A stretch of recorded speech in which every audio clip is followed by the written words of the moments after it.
Good morning, good afternoon. Hello, hello, hello. What's good? What's good? What's good? I am Dr. Lene Javette. I know how to say my name.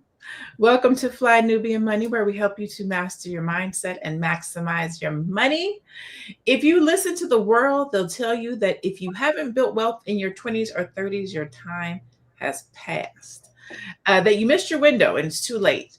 But for most people, those decades are spent working, raising families, paying bills, and learning financial lessons the hard way. That experience matters. It mattered to me. I'm sure it mattered to you. Today, we're going to talk about how to build and protect wealth when you have more clarity, more responsibility, and more to protect. Today, Fly Nubian Money presents a Rise segment, RISE, Rise segment. And we're going to be focused on making smart financial moves in your 40s, 50s, and 60s. RISE stands for real estate, insurance, stock market, and entrepreneurship. So these are four pillars, and we have these individuals that are going to help us to use these four pillars to create income, manage risk, and build long-term financial stability. On our panelists today, we have some people you might not have seen here at Fly Nubian Money before, okay? But we're going to hold it down. We have Jermaine Fletcher, who will take care of our SNRE in our RISE, which is the stocks and the insurance. Welcome to Fly Nubian Money, Jermaine. And then we have Ms. Dominique Morgan, who is an RN and also does real estate. So she'll take care of the R. And I will pull in the E for entrepreneurship. And so that's our panel today, and we're going to be talking about this.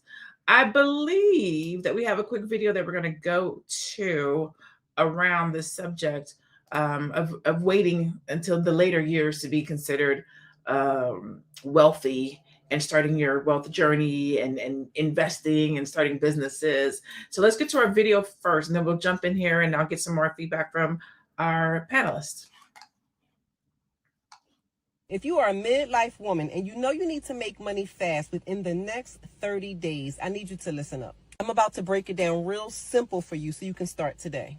Here's what you're going to do. You're going to pick one thing. You're going to choose that one thing that you do naturally, that one thing that people always come to you for. Don't overthink it. Don't go studying. Don't buy another course. Remember, you only have 30 days. Now take that thing and do one of two things or both. Option one. Turn it into a recorded 30 or 60-minute masterclass or a quick step-by-step ebook. Keep it simple. Solve one clear problem for one specific person. Remember the power of one. Option two, offer a 60-minute strategy session or coaching call. All you need to do is get somebody from confused to clear. They'll pay for that. You can do 5 or 10 of those in 1 month in the next 30 days if you really pick up on showing up. Now remember, you said you needed to make money fast. Now, this is not a get-rich-quick scheme. This is just to get the ball rolling. Show up online, talk to people at your church, talk to people at your children's school, hit the people back up that's always hitting you up for free information and tell them you even have more, but it's a cost to it. Book those calls or sell those digital products. This is how you're going to build your momentum in the next 30 days. And from there, then you can start adding on other things and possibly. All right. So it sounded like she jumped the gun a little bit and was giving out advice on what you can do.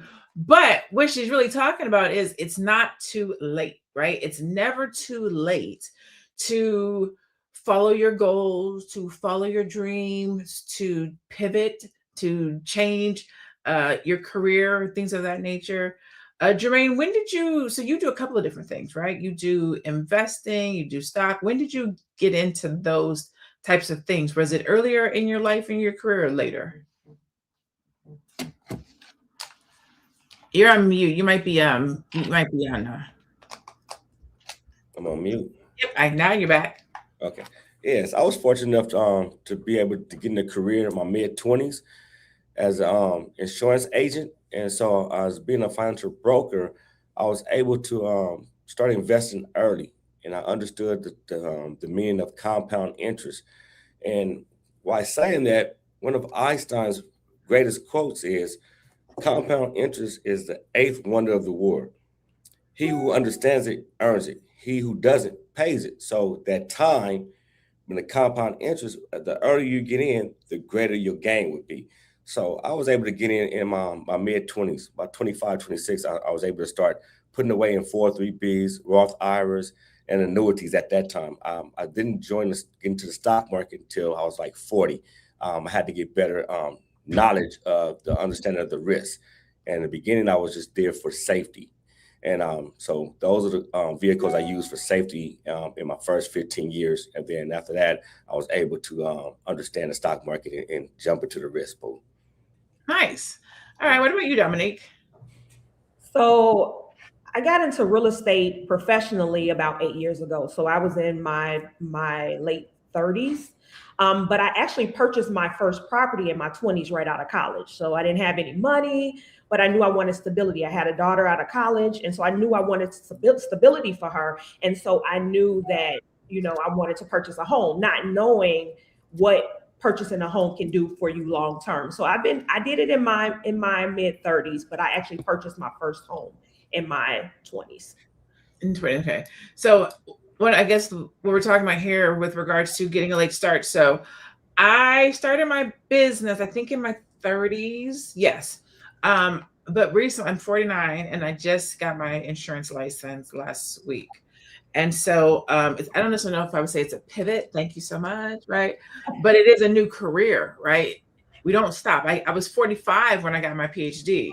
So it's like you never really stop. Like you're still going, you're still trying to build wealth, you're still trying to increase your knowledge, what you do, how you operate.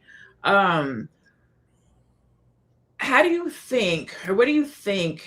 And I kind of want to get into the video, but I don't think we're there yet. But what do you think that people should be thinking about as they're aging around their careers? And Jermaine, I'll throw this one to you from the perspective of like insurance and or investing. The conversation is, a lot of your wealth is going to come when you're young, but there are still people that are investing well into their 40s. How would you tell somebody to transition how they started investing or what they thought about investing versus now they're in their 30s and 40s and they really need to be serious about it because that runway is getting short? Oh, definitely. I believe now, as you get to your 40, by the time you're 40 years old, you're able to gain more wealth because you have more years of working, right? So if you got into the workforce, let's say between 25 and 30 into your career, you got 15 to 10 years of earning money, earning income. So I think by the time you hit 40, now you can say, okay, how do I start pivoting for when I'm 50? So now it's like, okay, do I pick up, like the young lady said before, do I pick up a side hustle, which if I'm marketing something, or do I get a second job and I can use that funds right here? Let's say it was $500 a month, right? I used to always tell people $500 a month can make a big difference. If I can find a way to save $500 a month for what I'm spending already and cut my expenses, or do I go out there and say, do I make an ebook or whatever I'm good at? If I do hair, if I cut hair, or whatever that skill that I have, if I can make an extra $500 a month, that can change my trajectory of my future. So then I will go and put that into the stock market. I will go ahead and go to some products that's going to give me a return of 9 to 10% annually. And and then you put that $500 in there, you're looking at in the next 5 years, you're looking at $35,000, $40,000, which gives you flexibility and options. So I believe at 40 is a great age to just pivot and say, okay, what am I trying to have at the age of 50? And then to make those adjustments. So every individual is going to be different. So you can kind of look at your spreadsheet, you can look at your expenses, you can kind of look at things, okay, my entertainment money, or what's going out the door that's not an asset. And let's get rid of the liabilities and turn those liabilities to an asset. Gotcha. And that's good information because a lot of times we think, oh my God, if it didn't happen when I was young, it's not going to happen. I don't know if we think that as much now that we're getting older. And I think that that's the lie, right? Our parents grew up feeling like you have to get it while you're young, but the runway is so much longer than it was when our parents grew up. And so you don't have to get it young because we know that your 20s and 30s, you messing around, you ain't even worried about money. Some now they do, but not often. So when you get to be 40, sometimes you look back and feel like, okay, it's not meant for me, or maybe it's not going to happen. But we know, especially like in real estate, Dominique, like most folks probably can't qualify for a house until they in their 40s. Some folks can do the 20s and the 30s, people who probably have had these conversations at a young age, or that was a priority for them. But my assumption, and you can correct me if I'm wrong, is that a lot of folks aren't buying their houses until late 30s or 40s. What should that strategy look like?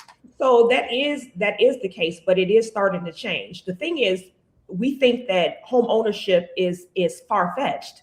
So what I often tell people when they come to me, even if they deny you now, it's not a complete denial. We just need to put a plan in place. And what happens is people are usually denied younger because you got to think about college. They're throwing credit cards at you. You're maxing out your credit cards. You have debt. You're doing all these things that negatively impact you because you don't have the information. But if we start having these conversations earlier, but even when you have the denial in your 20s, most people just stop there as opposed to saying, okay, let me connect with somebody that's going to put a plan in place. And that's oftentimes what I do now with anybody that comes to me. Even if you're denied, we're going to work with the lender and we're going to say, hey, what needs to happen to move forward? And now with all the resources that are available to you, people are purchasing earlier. Like my thing is young people. I'm catching them early. I have a daughter that's in college. So her and her friends, I'm having conversations. People don't know that you can purchase with a transcript and an offer letter. But this was not information that was provided to us. So I'm preparing children now, having the conversations, telling them like, hey, when you get out of college, this is what we're going to do, so that they don't have to wait until they get older. Because I believe that they would do it younger if they had the resources, if they had the information. Because oftentimes when they get that rejection, they say, well, I can't do it. And then they wait until they're in their 30s and their 40s and they try to do it, as opposed to putting a plan in place and trying to figure out okay, so you deny me now, it's a slight delay, but what do I need to do to get there? They just say, hey, forget it. I'm just going to go rent, not knowing that if we position ourselves earlier, it is beneficial, but it's never too late. So I'm finding that now I do have older people purchasing, but also we have the age is going down. The average age right now of home ownership is in the 30s, 33, right? But now people are doing it younger because they have the information, they have the knowledge and they have the resources available to them. And I think that comes back to, I think some of what you're talking about is risk, right? When you're younger, you're thinking, I don't have the funds. Well, for me, I know I was thinking, I don't know where I'm going to be. I bounced around a lot. I was born and raised in California, and then I moved to Arizona, then I went back to California, then I came back to Arizona, and I was like, I don't really want to be here. So then I moved to Atlanta, and then I moved back to Arizona, and I never bought a house because I was just like, I don't really know where I want to live at yet. And with all the bouncing and moving, but I wish somebody had said to me, you don't have to buy the house and then rent it out, use it as an asset, use it as a rental property. But no one's around you when you're young talking to you about it. And so you just think, oh, I'll do it later in life, right? Yeah. So we're being told two things: get rich young, or don't take any risks when you're young. You're too young. Don't do that. Wait till you get older. So I guess it might just depend on who you're having a conversation with. Jermaine, what does smart risk look like when you're younger, but also when you're over 40? Because we're saying that they lied, right? Getting rich, that you don't have to rush to get rich when you're young, because some folks not getting rich until they in their 40s and 50s. But what does smart risk look like when you're younger versus when you're older? Oh, so that's a twofold question and an answer here. And I want to go back to what Dominique was saying, because I'm definitely gonna need that plan. My oldest daughter is 26, and I went the way of getting an apartment and renting now. But my goal was, I didn't know if her income was going to qualify and show that she's able to buy a house. So we're definitely going to need your advice on that and how to set that up. And to go back to the question about a smart risk, right? So it's a thing called an automatic millionaire, right? And E40 says it's best. He said, you have a lifetime to get rich. So don't rush and get yourself in trouble or get yourself in debt early by trying to get there overnight. Because most millionaires, right, they don't become a millionaire, I believe, until they're in their 50s, right? So most time you look at athletes, entertainers, and they hit it off at 25, whatever, 22 years old, and they just blow up, right? And then you look at, they have a 10-year run as being a professional athlete or being an entertainer. They might have one or two good songs or in the entertainment business. And you look at, once their career is over, 5 years, after that, 75% of them file for bankruptcy, right? So that's a way we can look at it. So you can look at it like, okay, do I want the money now if I do hit it big? And then what's my percentage of not attaining it by the time I'm 40? Now it's gone, right? So, but I could be a college student, I can graduate and I can go into careers and I can become a professional and I can say, you know what? I can make 6 figures now, but in 20, by the time I'm 40, 45, I can become a millionaire. So what they have is like automatic. So when you don't see it come out of your check, it's the best way to do it when it's not risky, right? So if you have what we call a 9 to 5 and you have a W-2, you can have it come automatic out of your check. It can go right into where we have a 403B or 401k. And so you can, you want to start off at about 10%, but you want to get to where you're at 20, 25% of your income going out where you don't see it. And it's what we call tax deferred. So now you're getting tax breaks every year on a write-off on the money that you contribute in here. So it's not risky, it's safe, and then you learn how to live on your after-tax money. That's your budget. So that would be like the first step that I would do in this age group from 25 to 40. Then once I hit over 40 to getting ready for 60 for retirement, like you said before, Dominic said we should be homeowners by the time you're 33, 35, or 40, right? So the first 2 or 3 years of being a homeowner is how do I figure out my budget, right? Of paying the property taxes, paying my mortgage, the bills, expenses, and groceries and everything else. And once I have that down pat, it give me 5 to 7 years. Now my life should be settled. In United States, we have what we call inflation of 3% average inflation. So if we can make 7 to 8% every year on the money that we invest in, or we get cost of living ranges, depends of where you work at, or you get a promotion, you're outliving the inflation. So what does that do? I'm already set in my home. My budget's already set up for my family. Now, as I'm getting more experience in my career, that means I'm climbing the ladder before I hit the glass ceiling. So now I have additional money. So let me go ahead and start preparing and put that additional money into the stock market, which will be an ETF and give me 9 to 10%. So now I have either the 401k, 403b. That takes me from 25 to 45. Now 45 to 65. Now I'm also having ETF. I'm in the stock market where it's more fluctuated, right? But still, money I invest at 25 is still going to grow till I'm 65. So now we set ourselves up at each stage, each decade of our life, and we're going to where we are. Because sometimes it might get tight, if it gets tight, right, for 2 years, 6 months, we can say, no, what, reduce my amount that's coming out of 20% down to 10%. It frees up income for you.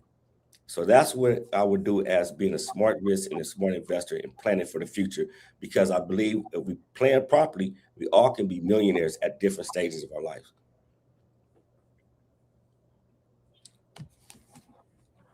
We can't hear you. Thank you. Sorry, I was typing. I try to be on mute when I'm typing.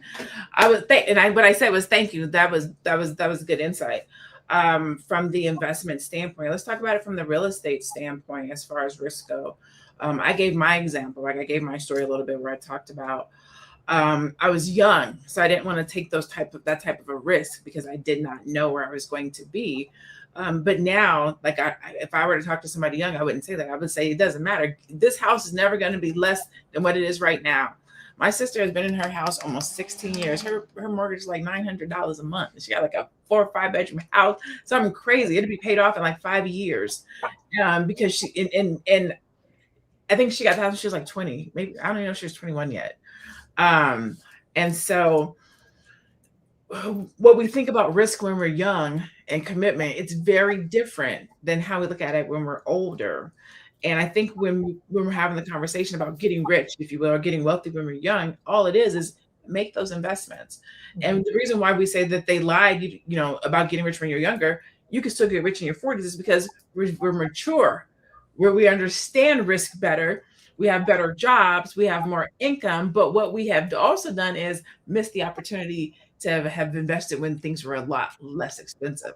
So what does smart risk look like from a real estate perspective when you're younger versus when you're older? So I want to go back to when I was talking about young people purchasing. There's another barrier that comes with it too. If you have parents that never purchased, they're not going to encourage you to purchase. And so we're not having those conversations because it's like, you can't do that. But what we can do is, if we're starting, we can start this early by having these conversations. So what I do is I have conversations with young people about house hacking. And I don't know if you guys know what house hacking is, where you purchase multi-units. You can live there for 6 months to a year, low down payment, FHA, 3.5% down. You live there for 6 months to a year, and then you purchase another one. You do the same thing, and then you keep doing that. So if we're tapping into young people early, out of college, with an offer letter and transcripts, and instead of people giving them random gifts, we're saying, hey, let's give them money. Hey, I'm looking to purchase a home. Can you guys contribute to my house, down payment? A lot of people would do that. And we're starting them off early, but we're having these conversations. So when you were just talking, you were saying, you were talking about your 401k, you're talking about real estate, then you're talking about investment. That's three eggs in different baskets that's setting you up for your future.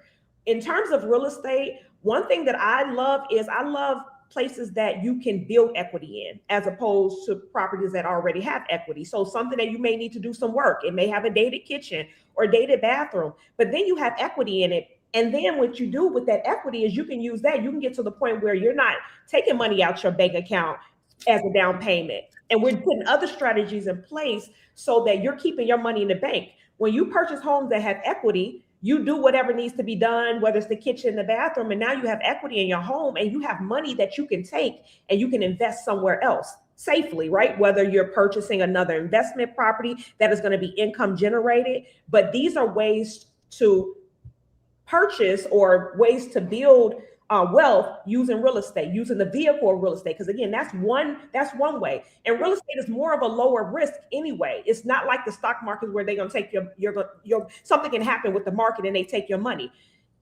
Real estate is always going up. When you think about home ownership, like even with your sister, you said she's been in her home for 16 years. Can you imagine the equity that she has in her home? So if she wanted to make a big move that's going to help her generate income, say she wants to go and buy $1 million multi-family, and now she has this down payment for it because she has the equity in her home where you can make power moves using your real estate and using the investment in your real estate. And then if we're starting younger, imagine if we started a kid out of college, imagine what they look like at 40, because they have the tools and the resources, they have the knowledge. And so one of my things is just teaching people early what I learned late. We can use real estate as one of the vehicles. And it's a safe vehicle to use, because even when real estate goes down, it always comes back up. If you're looking at the market and you see the cost of houses, I know my first home, we purchased it for $100,000. We still have the home, and the houses are selling in the area for $300,000. Like, you can really make power moves and using real estate. And it was a home that we had to do work on, and we just slowly did stuff over time. You get income tax, we get these payments.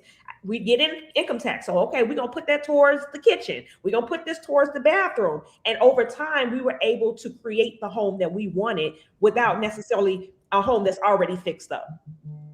I love that. And so from the perspective, so that's some investing, some stocks, we have some real estate. So I'll come from the entrepreneur perspective. And there's these statistics that I love that talk about entrepreneurship, because a lot of like everything, when you're young, you think if you didn't do it, you missed the bus. But I wanted to share some of these statistics real quick.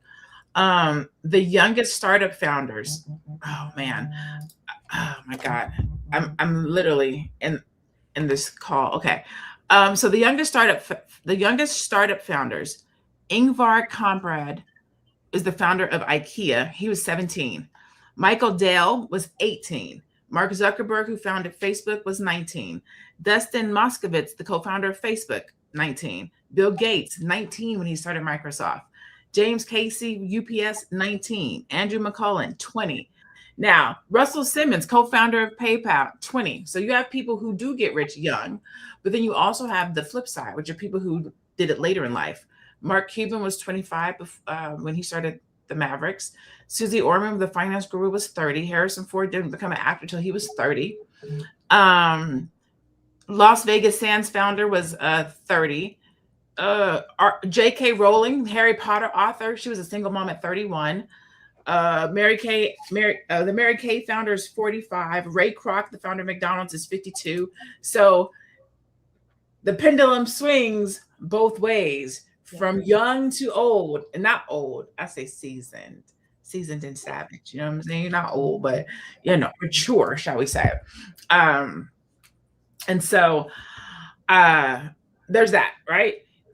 It's never too late to make an investment, right, into who we want to be, who we want to become, how we want to operate. The money that you can make, like it never stops. You have people going to college, graduating in their 60s and their 70s. It just doesn't stop. I think we have a video. I can't tell. Executive producer, let me know if we have a video or not, or else I can ask. Yes. Okay. Let's go to this video.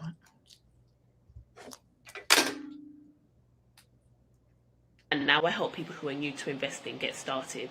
So here's what I've learned. So here's the thing. If you're starting later, it works differently than starting in your 20s. They've got loads of time. You don't. So things need to work a bit differently. So first, time is ticking. You need to be realistic about time. This matters. Whether you've got 15 years or 20 years before you retire, that's actually still loads of time for your money to grow. But waiting for the perfect time, that's not going to happen, because every single year that you wait, that is potential growth that you are missing out on. Second, consistency matters. So consistency is everything, especially if you're starting later. It's not about getting it perfect, and it's not about timing it right. It's about money going in every single month. And that is what made the real difference for me. As I like to say, set it and forget it. Third, you need to put in more. You need to invest more money than somebody younger would. That's just how it is, unfortunately. So if somebody was, say, 20 years old and they put in £100 a month for 40 years, you might need to put in £300 or £400 for 20 years in order to end up in the same place. It's not fair, but that's just the math, and that's just how it works. Fourth, the risk trap. So a lot of people think starting later means playing it safe and avoiding risk, but being too careful can actually stop your money growing as much as what it could. So you've got 15 to 20 years. Markets going up and down is totally normal. So starting later doesn't mean that you've lost. It just means that you need to be a bit more intentional about it. So stop comparing yourself to somebody who is 25 years old or 20 years old. You're playing a different game, and you can still absolutely win. If you're starting later, what has been holding you back from investing? Let me know in the comments. And if you want help getting started, I've got a free master. All righty. So what do you think about what she said, Jermaine? I definitely agreed on it. Exactly what she was saying there. Just to continue to have that contribution going in is the key. And it doesn't matter what the amount is, because as you continue to put in there, that money is going to continue to grow. And when she was saying that, I just did some research, and I was looking at, sometimes people want to hit big and you want to see the big gain. So like if you had $1,000, right? And 10 years ago, if you had invested in Bitcoin with $1,000, your $1,000 would have been worth $496,000. Where else can you get that type of gains and returns, right? So the same thing with Netflix. 10 years ago, your $1,000 would have been $124,000. So you're looking at being consistent with your contribution, and then finding, and this is where research comes in, and studying and finding out, okay, what do I think the future is going to look like, right? What's going to change? And so this is 2026, and we went back to 2015. I think it was just the beginning of people really buying electric cars, right? So if we'd have invested in Tesla at the time for that $1,000, right, that would have gave us over $75,000 on for $1,000. So now we're looking at, everybody knows AI is here. So what does it look like? I would say in 2035 that my 1,000 or my 10,000 was going to change the trajectory of me and my family. So that's what I would be studying there, because if you look at the history and you look at the market of what these companies have been doing, and this is not even considering your normal contribution, which is your almost like your guarantee. This is something that's going to take you over to the next level, to how do I become a multimillionaire? And so by the steady contribution of coming out every month, it's going to give you security. Now, hey, I want to take a leap. A leap is, okay, how do I get to 7 figures, 8 figures? This is how you do it. And the stock market shows through history that when you catch a company that's going to explode and you do the study and the research, the opportunity is there. And that's the advice I would give. Constantly look at it. Like in the video, we just missed out on that one. Who's the next company that's going to give us in the next 10 years that's going to give us that type of return? Okay. Yeah. What about you, Dominique? What did you think about that video? I agree. You have to definitely be consistent. And there's multiple ways to make money. Jermaine just mentioned AI. Like there's so many ways, like even in the beginning, the first video we had, and they were talking about building out memberships and creating ebooks.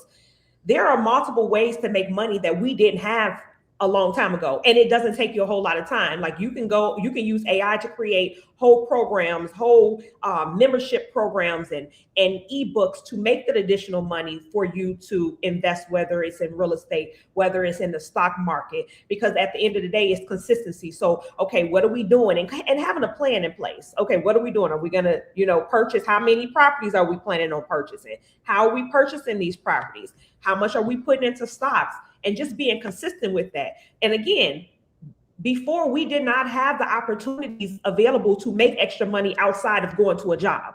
And now there's so many different ways to make money and so much information that's out there available to us. So imagine you not having to go to work overtime. Say you have a job and you're able to work overtime. You're not able to work overtime, but you take these extra hours, you work on building out different programs to generate this additional income so that you can invest. And maybe it's not as harsh because now you have this additional income and it's kind of free flowing because you have these programs in place. You've solved somebody's problem. You have information and knowledge that people want. And now you're able to make this extra money. You can come up with your goals and you can be consistent in each of those areas so that it's not, it's not so far-fetched for you. Yeah, I think making sure, I think one of the things that we don't talk about enough, and not so much for young people, but let's just say for people over 40, is really what does retirement look like for you? What is the quality of life that you want to have? How are you going to retire? Are you planning on your kids taking care of you? Do you want to stay in your home? Like, what does that look like? And then start preparing for it. Like she was saying, when you're young, you might not have to put $100 or something away, but when you're over 30, over 40, now that's 300 or 400. So if you didn't think about how you were going to take care of yourself when you're younger, when you're 40, you do have to start thinking about it. If you haven't done it, what does that look like? Maybe you're starting a side hustle. Maybe you're buying up insurance, life insurance, annuities. Maybe you're investing more or differently. Maybe you're buying a property and you're doing real estate investing so that you can have a recurring revenue or you can have income coming in on a regular basis. Maybe you're starting a business.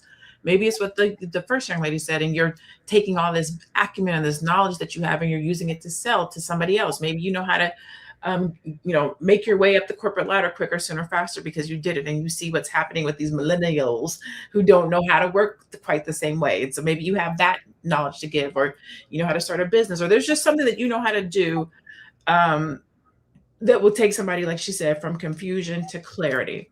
But these are the things that we have to be thinking about over 40, right? We're past the risk part of our life, but we're not past being able to build wealth. We're not past being able to get rich. We're not past being able to be in control of the quality of life that we're going to have, just because our younger, more strapping, energetic, stronger back, stronger knees years is behind us. Those years are gone, but not knowledge, not wisdom, not the ability to multiply. That's not gone, right? And so we have to recognize and realize and know that, and not feel like or think that it's past me. I didn't learn about investing when I was younger, so I can't. I didn't buy a house when I was younger, so I can't. I didn't do this. You can. right? The worldwide, people always say Beyonce's internet, right? But Beyonce's internet is open to everybody. YouTube is open to everybody. You have coaches, you have mentors, you have conferences, you have classes. Never have we lived in a time where information is so vast and free. Yeah. Let me say this. You're gonna get more if you pay for it. Let me plug the paid information, right? If you put some money behind taking a course or a class or whatever it is, you're going to get more. But if you're not there yet, you can't sit back and say, I don't know, I don't have, nobody ever told me, because you can know, you can have, and somebody is preaching about it on the corner of YouTube today. Okay. Yeah. Executive producer, let me know if we have somebody said we are smarter, it's sweeter. Absolutely. So it's cute that you think I have 1K to invest each month. Okay, that was on 11/26/2025. This is from the comments of that video. Somebody said, I lost you at $500 per month. Sandra says, listen to his advice. If you can't do 1,000 per month, do as much as you can. The power of compound interest is real. I wish I had started in my early 20s. Brittany says, love how everyone thinks they will live a long life. And so this is not from our conversation right here. You can see the date. What do you think about those statements? That's what we're up against. We're up against folks who feel like they don't got, it's not gonna happen for them. Jermaine, what would you say to that? I think that's great though, because what that does is give us here to not just inspire, but also to educate, and then also show the path, the way that it can be done, right? And then you got to look at reality. You know what I mean? I think the last time I checked, I think United States, it was probably 8 to 9% of the population earning six figures. Millionaires is probably I think it was like 4%, and then like 8 figures, like the 1%ers, right? So I understand exactly what they're saying. Maybe thinking about being a millionaire is not for everybody's scope, but hey, but you do need to prepare for the future, or you do need to bring in extra income. Again, so $500 is too much. Let's break it down to $50. Start with $50, and $50 a month. If I break that down, it's easy. So if I go to Starbucks every day, I'm gonna pay $5. Don't be for me, Jermaine. Yeah, that's $5 right there. So right there, 5 days a week, that's $25 a week times 4. That's $100 a month. I just found the money for you. Mm-hmm. Now, okay, you go to the grocery store, whatever, buy your own coffee, make your own coffee in the morning. It might cost you what, $12 to $15 for the container. Then the cups might cost you another $4 or $5. So it might cost you $30. So now we just got $70 for you. So out of that 70, treat yourself for 20, whatever. You might on the weekend, you might still want to have we have an urge to go ahead and get that Starbucks. So you still can go do it on the weekend. But now we have the additional $50 here to put away in the investment in any type of retirement. And if you look at it, that if you do that times 12, that's $600 at the end of the year, and you didn't do anything different but change a habit. Now you can say, what can I take this lump sum, right? I could take this lump sum of $500, and like I said again, let me go ahead and buy the next NVIDIA. And I keep on doing the same habit. Next year, I'm gonna go ahead and put $75 a month. Remember, I'm 42 now, right? I've still got to age 62, 65. Now with Trump, it might be 72 by the time you retire, right? So I still got a long time. So if I continue to do those small increments every month, and then each year I add another $25 to it, you're gonna be in a good situation. You really start seeing your money. I remember people was leaving California, and they was making decent money. And they said they went to move Memphis, Atlanta, Texas. They said, I gotta see my money. I'm like, what you mean you gotta see your money, right? These are my clients, and they was leaving California to go to different states. After I get through working, pay my rent or pay my mortgage, then pay for the gas, I can't enjoy none of my money. So I break it down here. If at the end of the year you can still see $500 to $600, and you didn't even work harder, you didn't, what I'm saying, you didn't get a promotion or nothing, and now you can see that money and you're able to enjoy it, and then if you kind of like doing it in another smarter way, I would do like, let's say, depends, 3 to 5 years out of this this $50 a month, I'm gonna go on a vacation. So if we live in California, you can go to Mexico, probably round trip is $500, right? For the flight. Now, now if you go to a resort, depends from 2-star to 5-star. So let's go in the middle. If you go to 3-star, right? 3-star might cost you about, with all inclusive, might be $200 a night. So you get three. Let's go 4 nights. That's $800 plus the flight. That's $500. That's $1,300. So in 3 years of not buying Starbucks every day, I just treated myself to a vacation. All right, I can say, you know what? Let me go ahead and try to bubble this money and put into another stock that might give me in 10 years $100,000. So that's your options. So as long as you give yourself, you in the game, you got a chance to win. But if you're not in the game and that money's not working for you, you're not getting a chance to money to grow for you, you can't win. That would be my advice: to start low. Even if it's $50, start with that $50. And I just showed you how to find that $50. You know, you made a good point. So somebody will hear that and say, well, I don't go to Starbucks, right? And it could be anything, right? You got Hulu, you got Netflix, you got Amazon Prime, you got Apple TV. You don't need all of them. DoorDash, whatever your vice is. Okay. So if you heard Starbucks, I was like, oh, whatever your vice is, sneakers, Nikes, Jordan, whatever your vice is. Yeah, the bar, the men go to the bar, every time There's a variety. Insert your vice in there. What I tell people is pull out your bank statements for the last 2 to 3 months and see where your money is going. And then you can identify your opportunities of where you can save, because they're there.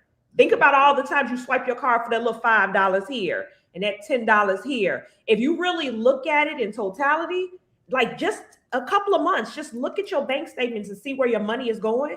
You will identify opportunities for growth in so many ways, because you're like, I didn't realize I spent that much at Amazon. I didn't realize I spent that much on my hair. I started doing my nails recently myself, because I'm like, I go and I spend this money on my nails and I like my nails done, but I'm able to do it. So I'm like, I'm gonna take the time, and that's money that goes back into my bank account to do my own nails. So just finding those opportunities that are available to you so that you can purchase the real estate, so that you can invest in the stock. And even when it comes to my children, like I started their IRA. So by the time they're at retirement age, and that's why it's important also to start early. So we're teaching early what we learn late. So we're having these conversations. So when I'm telling my children, this is what I'm doing and this is what I have in place, they're going to do that for their children. And then their children does that. They're going to do that for their children. And we keep it going because we're providing the information. We have all this knowledge that is available to us, all the resources. You need to figure out how to make money, go to ChatGPT. Go in there and just identify some things that you're good at and let them build you out a program if you're trying to figure out what you can do to make money, because there's so many resources, so many opportunities for us to make that extra money, so that we're not, retiring when we got one foot on a banana peel and the other one in the grave, because that's what's happening now. You don't get to enjoy your life. You're almost dead in a sense by the time you retire. You're too tired to do a lot of the things that you want to do. That's not a fun way to live your life. You want to be able to enjoy your life, and you honestly want to be able to retire when you want to retire. And if you identify the opportunities, you may be able to do that sooner than you think. I love that. Yeah. Very true. All good information. We have it. Like, we think we don't have it. We do. We out here. I was having a conversation the other day with someone, and they were like, do you think it's easier to live on a budget or with money? And I was like, it's easier to live on a budget, because you live a more quality life on a budget. You plan for, you prepare for, you go and do based on what you do. Once you start making money, you start living flamboyantly, your bills go up, your quality of life go up. It's different. It's not the same. And so it can appear illusionally that these folks is doing better and doing things, but they're just preparers, they're planners, they know what they're doing, they know where their money is going, they know how they're spending, they're calculating their risks. And we over here fly by the seat of our pants. You do have it. You just think you don't, because you're not in tune with what you're spending, how you're spending it, and where you're spending it, because you do have it, right? So that both of those pieces were great. Let's look at some statistics real quick. Some of these stats on my screen. There we go. The most wealth is built between ages of 45 and 65. Good. I'm right in the middle. I'm 49. I still got time. I still got time. Experience lowers financial risk when paired with education and discipline. That's a good one. Nice backgrounds too, executive producer. Mhm. Adults 60 and older lose more money to financial scams than any other age group. Marrying those Egyptian African princes. Insurance becomes a key wealth protection tool as assets grow. Experience lowers, oh, same thing. Okay. Listen, these scammers is scamming. And if you are not in tune with tech scams, what's going on in the world, banking, it's easy to be taken advantage of. The Federal Trade Commission, put that one back up there. The Federal Trade Commission reports that adults age 60 and older lost $2.4 billion with a B dollars last year, with most losses coming from investment scams involving $100,000 or more per victim. That's their retirement. That's the money they're supposed to be living off of. Folks are out here scamming. So one, be diligent and vigilant about who you're investing with, who you're giving your money to. I've been scammed. It only cost me $100, but I've been scammed before. So be careful. And then you have all these internet gurus who went and took an investment class, and now they teaching you an investment class, right?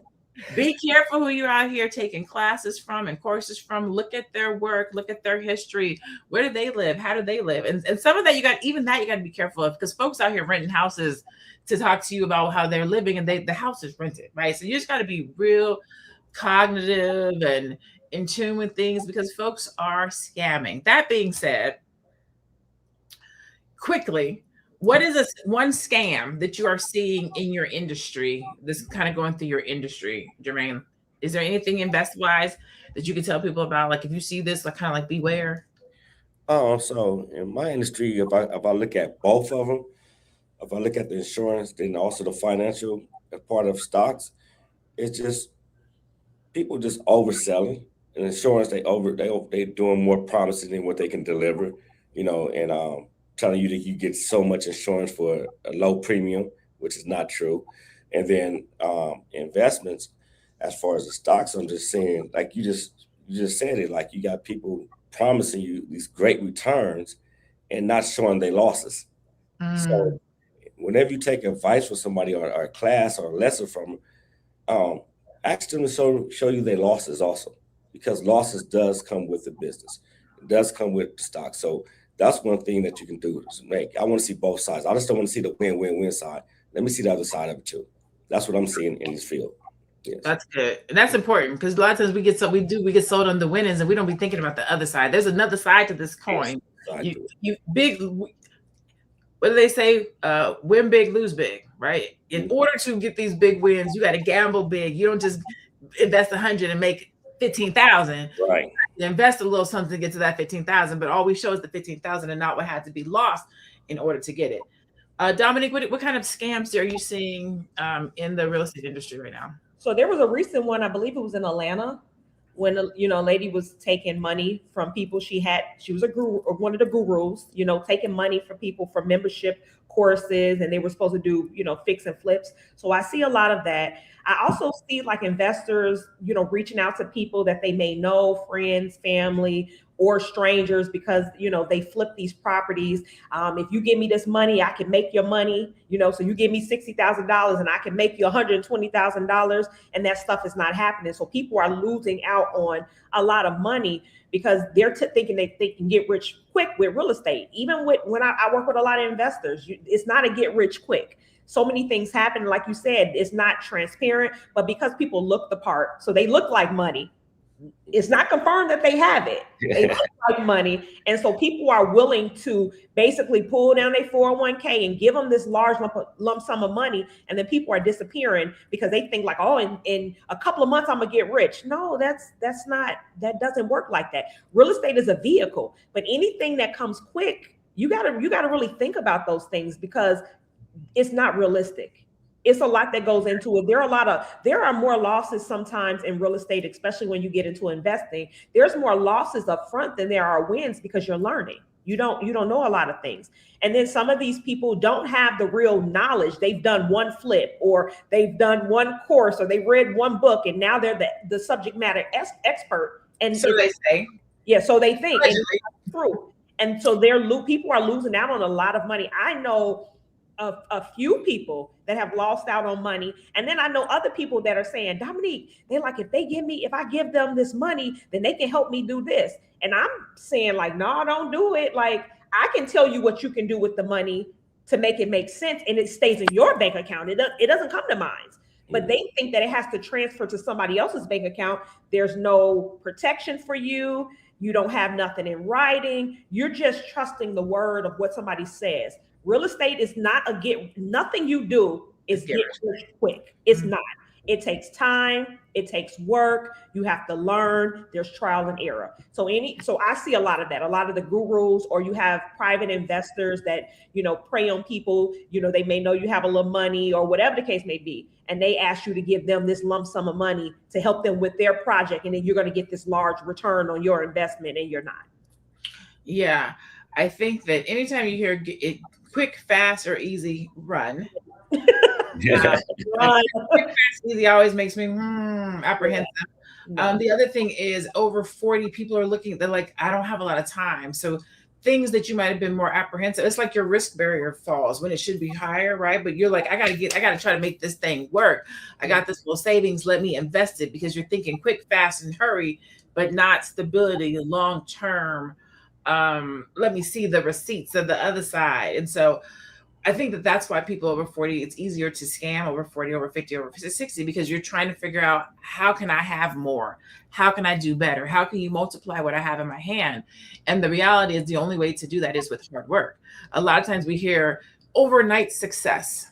And overnight success just means you found me overnight. Yeah. I've been doing this thing for 5, 10, 15 years. I've been grinding. I've been putting in the work. You will find me like Ruth over here getting my work done, right? Yeah. And when you found me overnight, but you haven't seen my track record and what I've been doing. I would never tell you quick, hurry, or fast, because it's taken me 12, 15 years to get here. You found me overnight, so I'm not an overnight success. It just shows that my work has paid off, right? And I think that's what people have to recognize and realize over 40. We're going to do one more video, and then we're going to come back for our final thoughts. Okay. This is how you invest $10,000 if you're in your 60s. My name is Eric, and I've made around 50 grand within the stock market within the last year. So if you want to learn how to invest, make sure to drop a follow. Asset allocation for those in the 60s will look extremely different from younger individuals. You shouldn't be taking on excessive risk with volatile assets like IPOs, leverage ETFs, margin, or advanced options. So here's how I would invest $10,000 if I were in my 60s using the classic 60-40 portfolio. First, $3,000 will go into VTI, which is the US Total Market ETF. This will give you exposure into the entire US market, giving you wide diversification. This averages a 11% annualized return. So $1,000 will go into tech-heavy NASDAQ QQQ. This will be your highest performer as it's heavily concentrated in tech. $1,000 will go into VEA, which is the international ETF, excluding US, giving you geographical diversification. $1,000 into SCHD, which will give you a steady stream of income with a sustainable 3.6% dividend yield, and less volatile than the overall market as measured in beta. Moving over onto the bond side, $2,000 into AGG, which is the aggregate bond ETF that will give you exposure into US investment grade bonds. $1,000 into BNDX, giving international bond exposure. And the remaining $1,000 will sit in a high yield savings account, earning you 4.5% interest, giving you a safe and modest returns. I have some of the highest paying banks linked in my bio. If you want to see my entire portfolio along with what I'm buying. All right. So with your final thought, we have 5 minutes, so we want to kind of keep them succinct. I'll ask you the question. You can answer the question and then tell people where they can find you. What would you do, or how would you spend $10,000? If somebody, invest. If somebody gave you $10,000 right now, or you had $10,000 sitting up in your coin purse somewhere, or your wallet, you wouldn't have a coin purse, Jermaine. But if you had $10,000, how would you invest it today? And then tell people where they can find you. Oh, so $10,000 today to invest, I'll probably do similar to what that guy was saying. I would go into like stock market, and I would go to some safe stocks, the Vanguard, the ETFs, and I'm looking for the pretty much try to get the 9 to 10% return. And then also I would look at to a point where I would put like 10% of that into like the cryptocurrency, because I have to have some type of risk. I need to, I need some type of explosion, and I'm willing to lose 10% of that. And then the other 10%, I would pretty much go ahead and go with a stock, 2 or 3 stocks, right? And that one would be like the high performance stocks that's individual. And so I would find whichever ones those are, and then the other 70% going to ETF where I know my money's going to be there. But you can find me at the Ultimate Legit Hustle and all platforms, and contact me at 818-699-2432. And another easier way to contact me too is email. I'm always on email. It's jfletcher@ide-rwdp.net. Awesome sauce. Thank you so much for being here and your information. You're always a joy to share the stage with. Dominique, what about you? $10,000. What you gonna tell them to do? Or what would you do? If I had $10,000, I would invest in stocks, because it's not much you could do, with $10,000, especially from my perspective, already being a homeowner. So I would invest in stocks. I would also maybe open an insurance, a whole life insurance policy, so that I can, one that I'm able to transfer money in and out of. But I would kind of take that and get into stocks, real estate stocks, regular stocks, and then put a little bit in my my IRA. So what about for somebody who does not have a house? So if somebody does not have a house and they come into 10,000, then what? I would tell them to purchase a multi-unit. So I would tell them to purchase. I would teach them how to house hack. And 9 times out of 10, I would be able to help them keep their money with down payment assistance, asking for closing cost credits, so that we can keep doing that. So if it was somebody that did not have a home, I would teach them or instruct them to purchase a property, purchase a multi-unit preferably, so that we can house hack, so we can keep doing this every 6 to 12 months. $10,000, majority of it hopefully will be able to stay in the bank with good negotiations and connected with a good lender. And then you could use that if you need for emergency funds, but we would keep doing that every 6 to 12 months. So you will be able to make more money, because the more doors you have, the more money you can make. Ooh, I like that. After you spoke, I literally looked at your name, was like, okay, yeah, her yeah. website's there too. Okay, good. All right. My name is Dominique Morgan. You can go to my website at the Whitmore Group. You can follow me at my business page on Instagram and Facebook at the Whitmore Group. And then my personal page is, I'm on Facebook as Dominique Lawrence Morgan, and I'm on Instagram as realtor_Dominique_Morgan. I love it. Awesome. Thank you so much for sharing that with us. Okay. And so for myself, if I had 10,000, or if somebody were to give me 10,000, of course I'm going to say, get a business. But what I would actually say is, separate it up. Right. So I would say, do some stocks, put your money, maybe 2,500 into some stocks and investments. I would say buy an insurance policy. So I would say to do both of those things. And then you have some money left over. I would say put something into savings for a rainy day. And then I would say start a business, because you're going to need to pool that money for your business, or you're going to have to pull that money for this, for your policy. You have to pull that money for, maybe you lost money in the stock. So still have something for a rainy day. But all of these things will make you money, right? All of these things are going to help you. But what I find is a lot of times people can't even do that because they're trying to do all the things, right? And the older you get, you try to do more.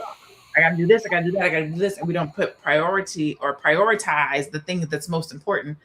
And so I say all that to say, next week, I am doing a 5-day challenge under my brand, Your Brilliance brand, but it's titled Scattered to Strategic. And it is specifically for people who went into 2026 thinking everything was going to be great and focused. And you are in this year, you still feel like you're in last year. Like, I'm still doing all the things. I haven't taken the time to figure out what I'm supposed to be doing, what I'm supposed to focus on, how I'm going to get there. Next week for 5 days, I will help you go from scattered to strategic. If you want to join me, you can go to the website BYB Challenge, brandnyourbrilliancechallenge.com. Get signed up. It's free. It doesn't cost you anything. 5 days for free challenge. And we're just going to work through, what is your focus for this year? What are you supposed to be doing? How do you want to do it? How do you make this year not feel like last year and move yourself forward, right? I'm Dr. Lene Javette, Brand New Brilliance coach and strategist, and this is Fly Nubian Money. We hear a lot about when you're supposed to have it together financially, but real life doesn't work on a countdown clock. What matters is making the right moves with the information, experience, and resources that you have now. That's what Rise is all about. Real estate, insurance, the stock market, entrepreneurship. If you are interested in more Rise sessions, please text the word RISE, RISE, to 87948. Again, that's 87948. And you will be notified when we do Rise. I believe I heard a little birdie told me that we will be bringing Rise to Fly Nubian Money on 2 Thursdays a month. So that you guys can, so y'all can rise in y'all's financials too. So if that's the case, we will see you more. You will get to see us more often. But if not, make sure you text the word RISE to 87948 so that you can be notified when we do Rise conversations around real estate, insurance, stocks, and entrepreneurship. I'm Dr. Lene Javette. I want to thank my panelists, Dominique Morgan, as well as Jermaine Fletcher, and you in the audience. Thank you to our B1 family for showing up. As always, go out and have a great day. Be blessed and be one. We'll see you tomorrow, same time, same place. Bye. Bye.